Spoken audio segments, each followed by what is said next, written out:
Hello and welcome. Today's tutorial we'll be doing initial configuration on a Juniper switch, this EX2200.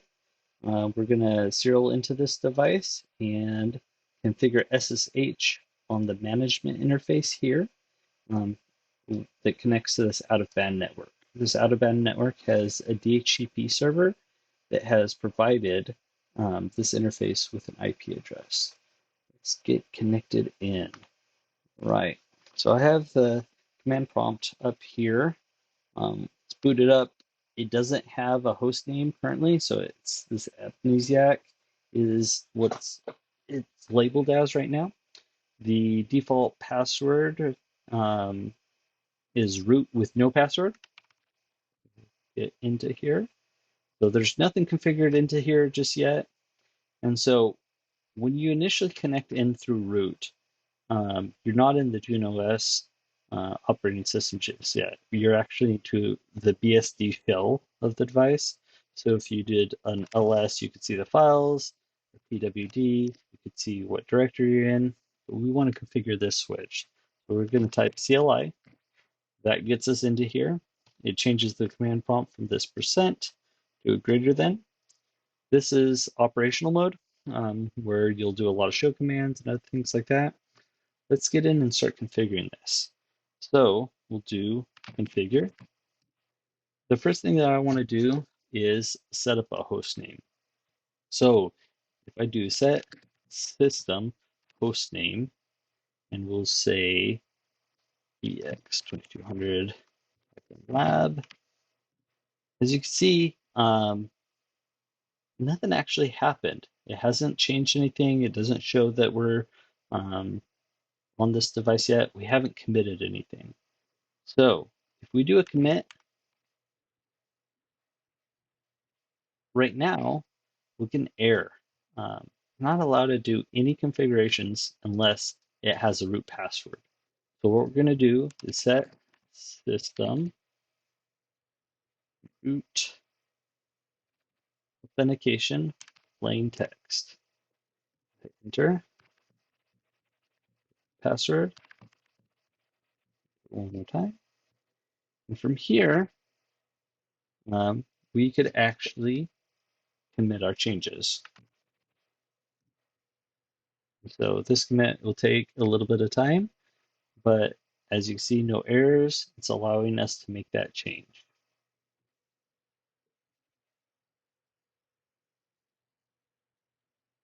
From here, we're going to go in and look at a couple different things. And so as you can see, we're logged in as root, and the host name changed to this lab, this EX2200 lab. So we're going to exit out of this configuration mode. And we're going to go and type a couple of commands to see some stuff about the switch. Like I said, there is DHCP on the out-of-band network, and we need to know what our IP address is that this switch has. So we're going to do show interfaces and first. And so this is a 48 port switch. All the interfaces are down. I did have this port 23 plugged into that router, and so it's up. But this management interface is also up, and it got this IP address right here. It's 192.168.1.29. So we go over to a different tab. From my device, I should be able to ping this just fine. And we can. We could ping the switch. So let's stop that. Go back over here. And then what we could also do is show interface and NE0.0. This gives us a little bit different information. There's packets in, packets out.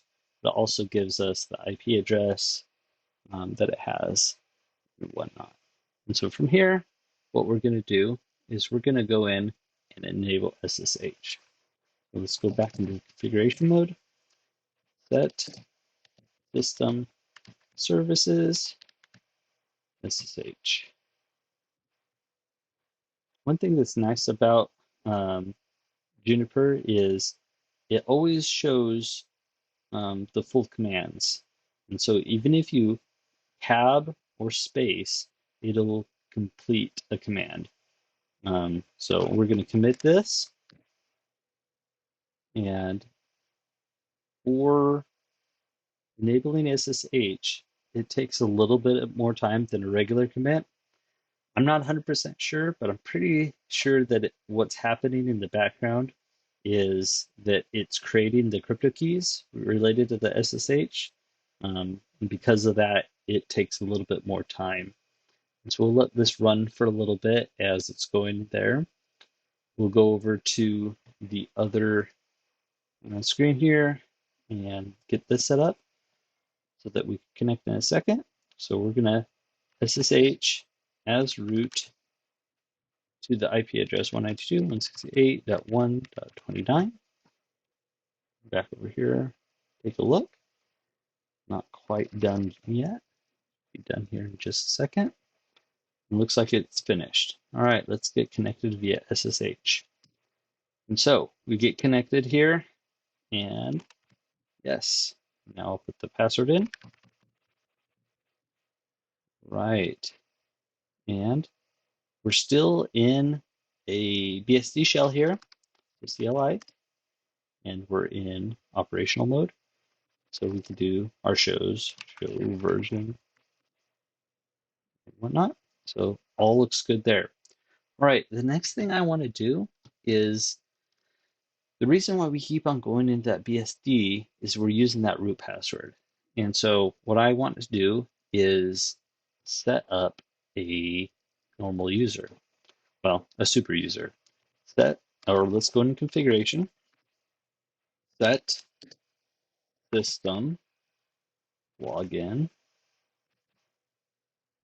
user class, and it's going to be the super user class, and we're going to authenticate plain text password. We'll password again, and now we have another user. Let's commit that. All right,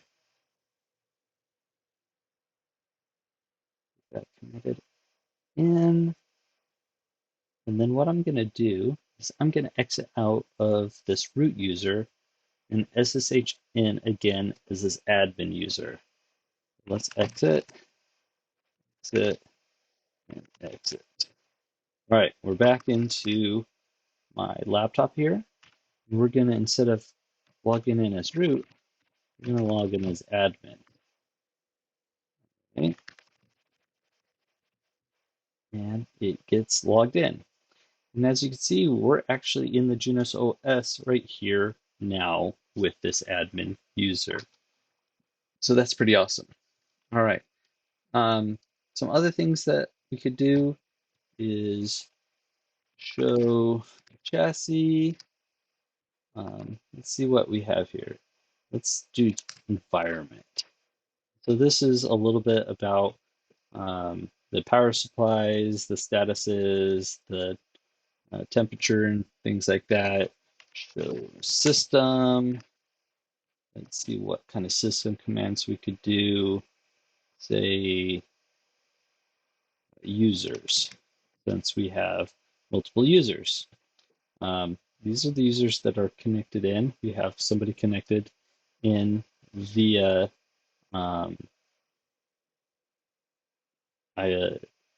the serial, and then we have me also connected in from my device as well. So a root user and an admin user.